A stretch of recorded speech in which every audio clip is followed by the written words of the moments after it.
একটা সিগারেট খেলে জীবন থেকে প্রায় 12 মিনিট সময় চলে যায়। এটা তো আমরা সবাই জানি, কিন্তু আপনারা কি এমন একটা খাবারের কথা জানেন যেটা অনেকেই দৈনন্দিন জীবনে রেগুলারলি খায়, বাট সেটা খেলে জীবন থেকে প্রায় 36 মিনিট সময় চলে যায়? 2021 সালে ইউনিভার্সিটি অফ মিশিগানের একটা রিসার্চ থেকে প্রায় এরকমই কিছু অবাক করা তথ্য উঠে আসে। প্রথমে শুরু করি কি কি খাবার খেলে আপনার জীবনে কিছুটা মিনিট যোগ হবে। এর মধ্যে প্রথমে রয়েছে অ্যালমন্ড। আপনি যদি এক মুঠ অ্যালমন্ড খান তাহলে আপনার জীবনে প্রায় 26 মিনিট সময় যোগ হবে। আপনি যদি একটা আপেল অথবা একটা কলা খান সেক্ষেত্রে আপনার জীবনে প্রায় 13 মিনিট সময় যোগ হবে।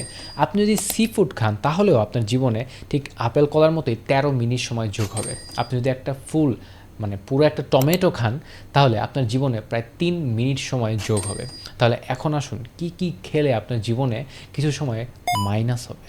এর মধ্যে প্রথমেই রয়েছে পিৎজা। আপনি যদি এক স্লাইস পিৎজা খান তাহলে আপনার জীবন থেকে প্রায় 8 মিনিট সময় বাদ হয়ে যাবে। আপনি যদি একটা বার্গার খান তাহলে আপনার জীবন থেকে প্রায় 9 মিনিট সময় বাদ হয়ে যাবে। এবং আপনি যদি 250 ml এর একটা কোক খান তাহলে আপনার জীবন থেকে 12 মিনিট সময় বাদ হয়ে যাবে, জাস্ট লাইক এ সিগারেট। এবং সবার টপে আছে হচ্ছে হটডগ। আপনি যদি একটা হটডগ খান সেক্ষেত্রে আপনার জীবন থেকে প্রায় 36 মিনিট সময় বাদ হয়ে যাবে। সো এরপর থেকে কোক অথবা পিৎজা অথবা বার্গার খাওয়ার আগে এক মুঠ অ্যালমন্ড খেয়ে নেবেন, তাহলে কী হবে, আপনার জীবনে 26 মিনিট সময় যোগ হবে। এরপর সেখান থেকে যদি আপনার জীবন থেকে 8 মিনিট, 9 মিনিট, 12 মিনিট সময় বাদও যায় তাতেও আপনার কিছু এসে যায় না।